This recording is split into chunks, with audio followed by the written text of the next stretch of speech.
Do you like tests? I remember when I was in school, I did not like them.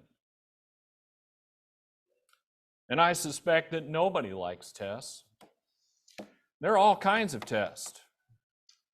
When you get older, you'll find out about the joy of colonoscopies. Do you like those? That's a test. Both getting one and getting the results. I know from talking to Moya that ladies are not particularly fond of mammograms. How about students? As I said before, I didn't like tests.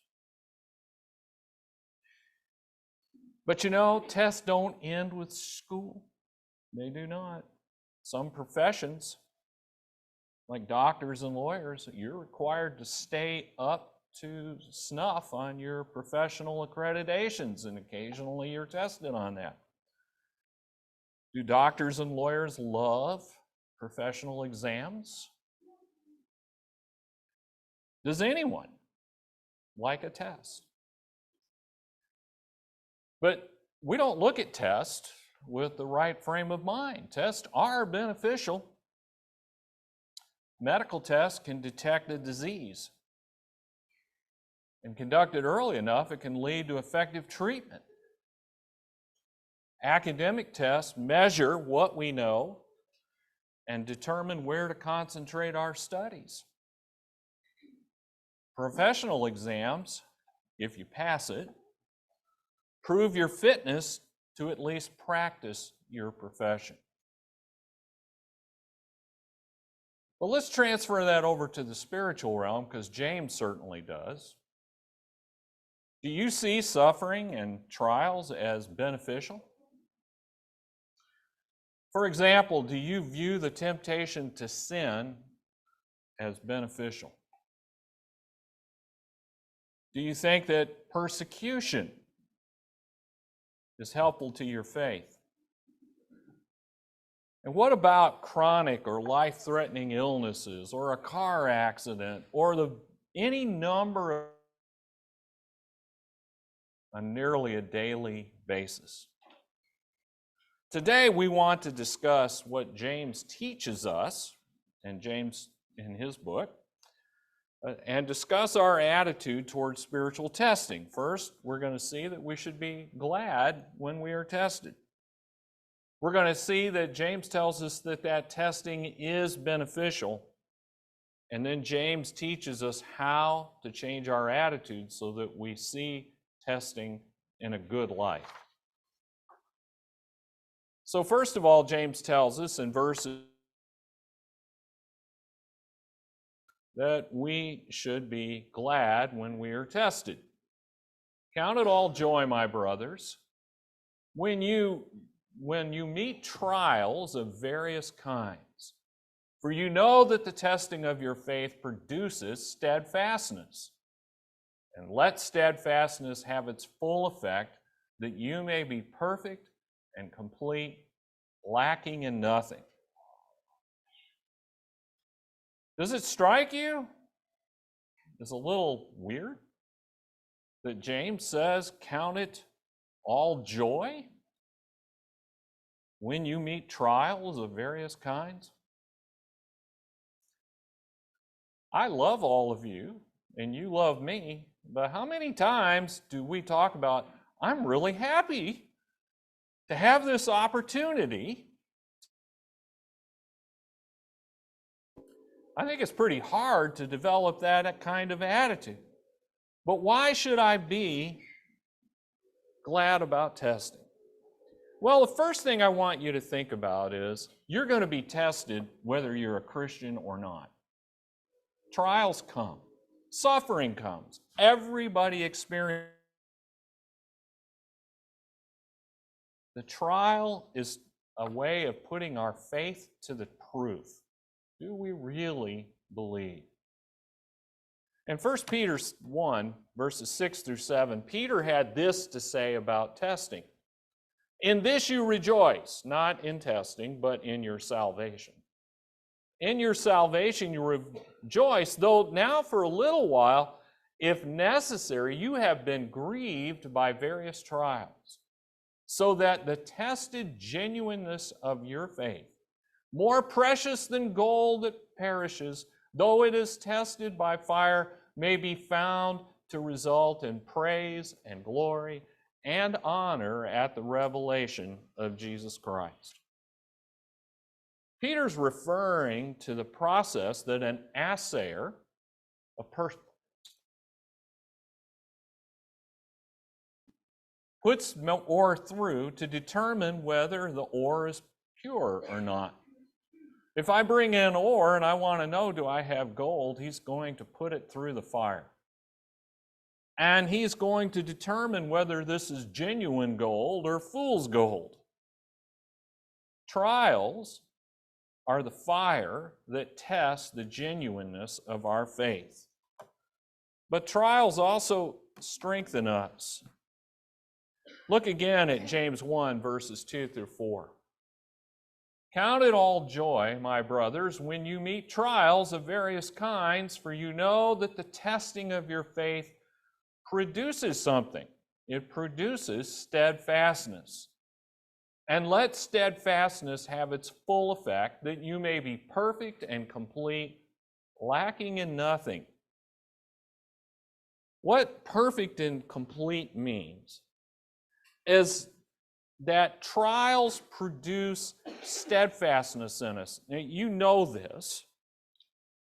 When you work out or you try to do something and get better at it, you're not really that good at it when you first begin. But you keep trying over and over again, and what happens is you get better at it over time. Well, trials, they have the same effect on us, because what they do is they produce in us the capability to be faithful under challenging circumstances. And every time we go through the next trial and we do that successfully, we just keep growing, and our capacity to face it without losing our faith actually increases. But what does it mean to be perfect and complete? Well, trials help us to mature. So, for example, you're a toddler and you begin to walk. Now, how does that usually go when babies start to walk? They tend to fall down a lot. They bang into things. But as they keep trying, what happens? They get better at it. They mature. If they don't try, they won't mature. And the idea of trials is that they can perfect us. They can help us to mature, to fully develop as a Christian. And as we grow, we become more and more complete. The idea is that we become blameless before God. As our trials put us through the fire, our sin, our dross, is burned away, and our faith becomes genuine. The person who is mature and blameless has grown to be like Jesus and lacks nothing before the Father and the Son. So we should be glad about these tests because of the benefit to our growth as a Christian. Testing is beneficial then. Again, back to 1 Peter 1, 6 through 7. This testing proves the genuineness of our faith. Now, I can know that and still not be too happy about it. Isn't that true? So James says near the end of his letter, he comes back to this idea that you need to be patient and endure. It needs to grow. And he gives us 3 examples of people who grow through patience. First of all, he tells us about the farmer, he tells us about a prophets, and then he tells us about Job. In James chapter 5, verses 7 through 8, it says, "Be patient, therefore, brothers, until the coming of the Lord. See how the farmer waits for the precious fruit of the earth, being patient about it, until he receives the early and the late rains, you also be patient. Establish your hearts, for the coming of the Lord is at hand. I had the opportunity when we lived in Chicago to go down and spend the weekend with a man who runs 800 acres of corn and soybeans. He has quite an operation. He plants every year, and he expects a harvest. In fact, he's counting on it. But what struck me was that when I went to his house, there's only one TV program he watches all the time: the Weather Channel. And what do you think he's looking for? He's looking for rain. When is it going to rain? How much is it going to rain? He needs a certain amount of rain in order for the crop to grow properly. He also needs sunshine. I hate hot, humid weather, but corn grows really well in hot, humid weather. But that can be trying for him. What happens if he doesn't get the rain? He has no choice in the matter. He has to be patient, and he has to wait. But he knows that if he gets the early and the latter rains, that he will reap a harvest. What James is telling us is that we need to be like the farmer. We need to live each day, planting the seed, living our lives, and waiting for the Lord's harvest. In fact, did you notice that? Establish your hearts, for the coming of the Lord is at hand. But he also tells us to take a look at the prophets. In James chapter 5, verses 10 through 11, he says, as an example of suffering and patience, brothers, as an example of suffering and patience, take the prophets who spoke in the name of the Lord. Behold, we consider those blessed who continued or remained steadfast. Why do we study the life of Elijah? Have you ever thought about Elijah? What life was really like for him? He is a prophet to the northern kingdom, where the majority of people are worshiping Baal. And he's trying to get them to return to the Lord. He endured 3 years of famine and rain. In fact, for a while he was fed by a raven. Would you like to be fed by a raven? And then, when it got so bad that the raven couldn't find any food to bring to him, what did the Lord tell him to do? He says, I want you to go from the southern part of the kingdom, and I want you to walk all the way across Israel to Phoenicia. I want you to traverse the country where if Ahab and Jezebel find you, they will kill you. And he had some evidence for that, because they had murdered the prophets of God. They had done that. And then when he gets there, the person that God has chosen for him to live with is a widow. And she's on her last bit of oil and flour. She's getting ready to die. God says, that's who I want you to live with, and she'll take care of you. I'll help her take care of you. And every day they have to get up and look, yep, there's more flour and there's more oil, just enough to get through that day. And then he has a great victory. He proves that God is God and Baal is nothing but an imagination of these people. And Jezebel threatens to kill him. And he has to flee right after his great victory. But Elijah never forsook God. Never. And he was blessed. What reward did Elijah receive for being steadfast? God took him to heaven directly. He didn't go through a long illness. He didn't die in some horrible way. God took him directly to heaven. What about Jeremiah? Jeremiah prophesied from the reign of Josiah until the kingdom fell to Nebuchadnezzar. He endured the invasion of Egypt and the invasion of Babylon. He preached knowing that God told him, nobody's going to listen to you. Not one person. You're not going to receive any encouragement at all.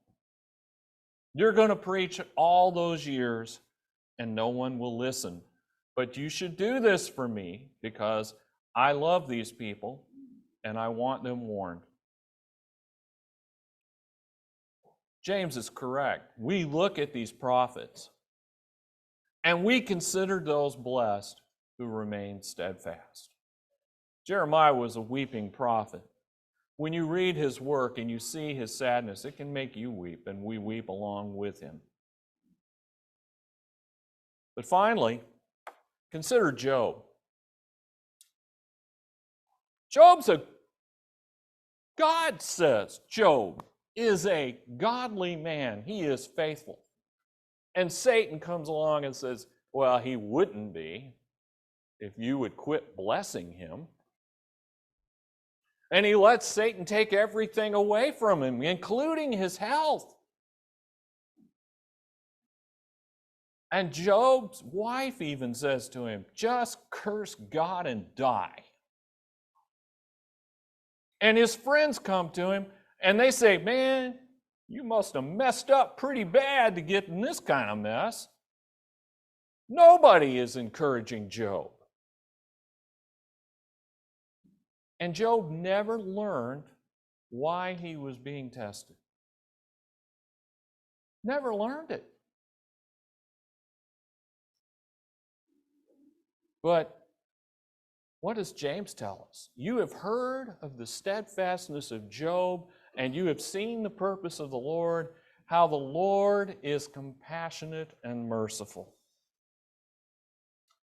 We might look at all that and say, when was God compassionate and merciful to Job? Well, first of all, he didn't let Satan take his life.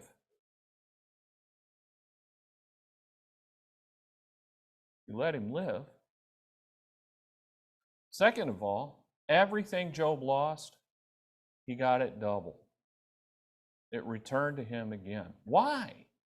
Because he endured the trial. He kept his eyes on God. Now, it wasn't perfect, but he never denied the Lord. What I can learn from that is that proven character increases our hope. In Romans chapter 5, and I've always appreciated the way this is worded in the New American Standard. Let's read this together. Paul has just shown that we are incredibly blessed through Jesus Christ. He says, therefore, having been justified by faith, we have peace with God through our Lord Jesus Christ, through whom also we have obtained our introduction by faith into this grace in which we stand. We exult in hope of the glory of God. Literally, what he's saying is, we celebrate our hope in the glory of God. We would all like it to stop right there. And not only this, but we also exalt or celebrate in our tribulations. What? Did you hear what he just said? We exalt or celebrate in our tribulations. Why? Because we know that tribulation brings about perseverance. Isn't that what James said?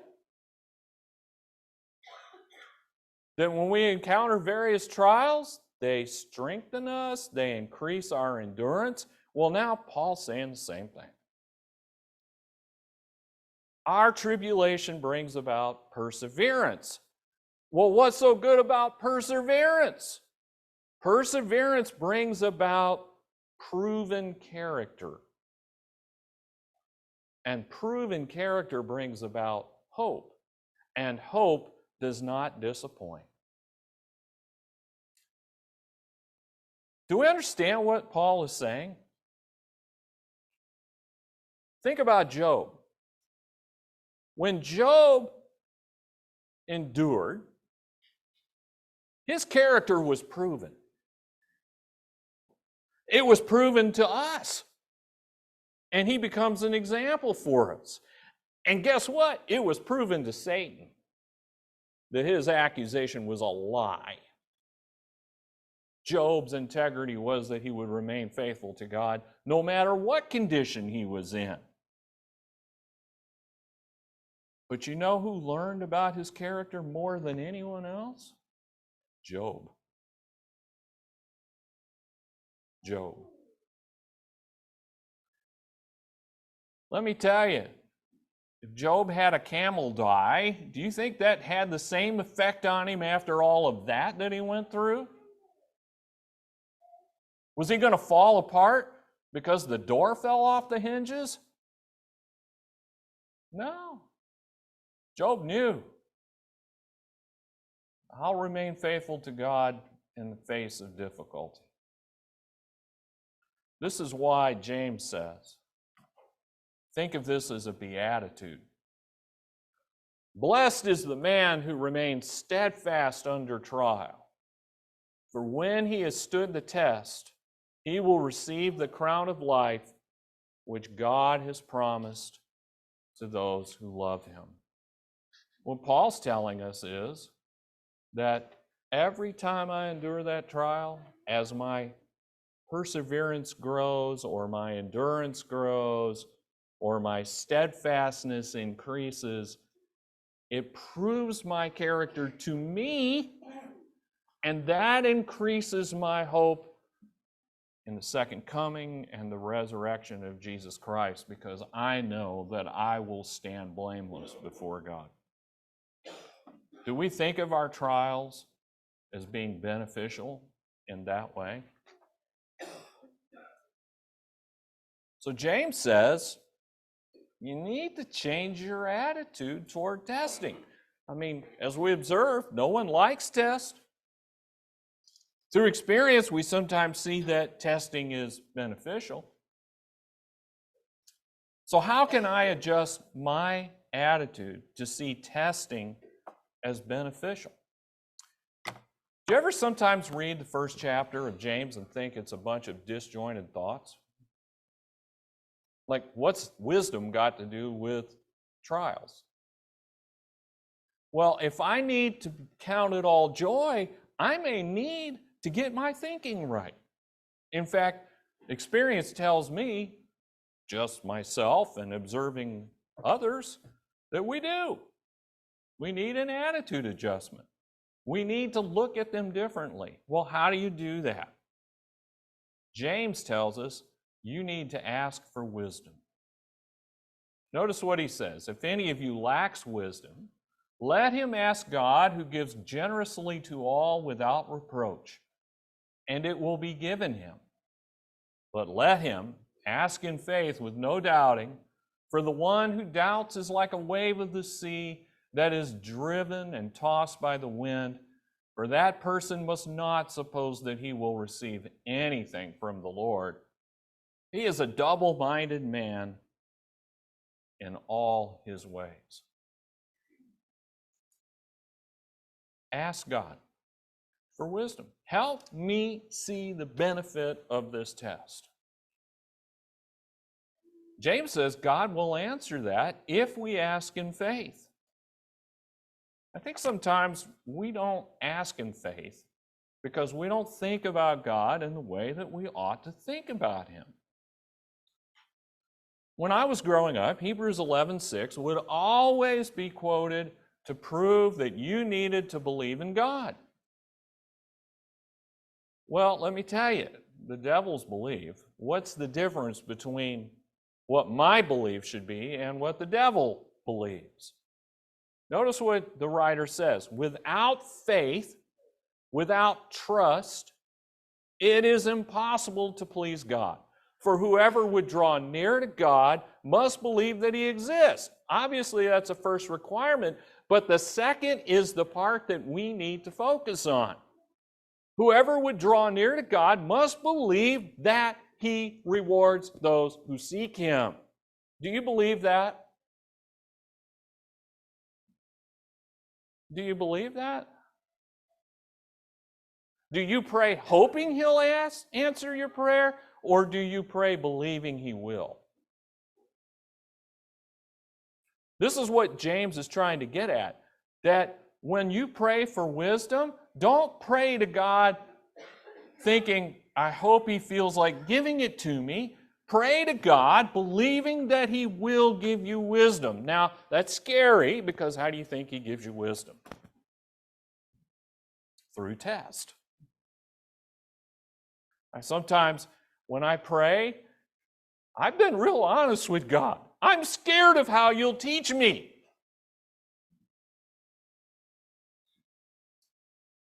But we need to remember, we must believe that God rewards those who seek Him.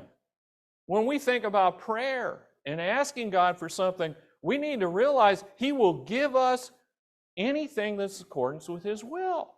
Look at 1 John 5, 13 through 15. I write these things to you who believe in the name of the Son of God, that you may know that you have eternal life. And this is the confidence that we have toward Him, that if we ask anything according to His will, He hears us. Well, it's good that we know that He hears us, but notice what He says next. And if we know that He hears us in whatever we ask, we know that we have the request that we have asked of Him. Does it sound like that John is teaching us, hey, when you pray, just kind of hope that God will give it to you? He's saying, no, God is listening to you. And if what you ask for is in accordance with His will, He will give it to you. So if God tells us to pray to Him, believing that He will give us wisdom and we ask for wisdom, will He answer that prayer? Will He give it to us? Will He help me see how this trial or test I'm going through is actually a benefit to me? Can I then begin to see that what God is doing is trying to strengthen my faith? Here's one thing I'll guarantee you. If you don't ask in faith, you won't get it. It just won't happen. But I'll tell you why you should ask. Because without God's wisdom, testing will rock your world. It can blow you up. We've had several here, Moy included, who got a cancer diagnosis. I'm telling you, if you've never gone through that, ask what it's like when it first hits. Folks, we really want our life to be kind of smooth sailing. And we actually think that's the actual way things are supposed to work. And when something like this happens, you're scared. It's probably pretty natural to ask, Lord, why is this happening to us?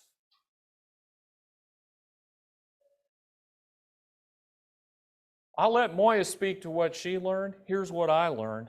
I found my knees.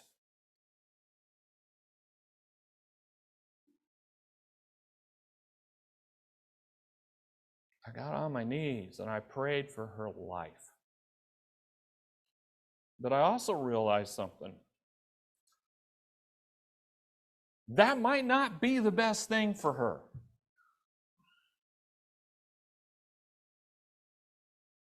For me to live is Christ, and to die is gain. Would it be better for her if she had gone to heaven?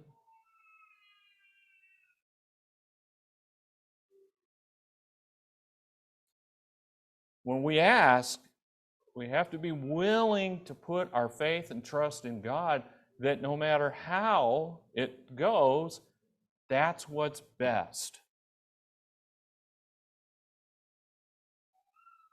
And I know that one day, one of us is going to die. Both of us will eventually die, but one might be left and the other here. Wouldn't it be easier to look at it as that's what's best? Knowing that if they've lived a faithful life, where are they? And that can be encouragement to go on.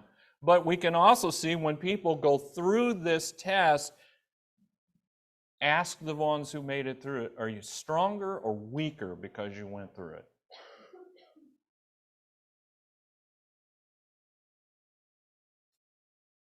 But you know what? If you don't ask and you don't get your attitude straightened out, this verse is buried between the prophet, the farmer, and Job in James 5. Do not grumble against one another, brothers, so that you may not be judged. Behold, the judge is standing at the door. I tell you, I've seen Christians react to their difficulties in life in one of two ways. They either see it as an opportunity for growth, or they want to know why somebody else isn't experiencing the problems they're experiencing. And they get down in the mouth and they complain about others. We're warned against doing that because the judge is standing at the door. He hears it. He hears when we pray and he hears what we say.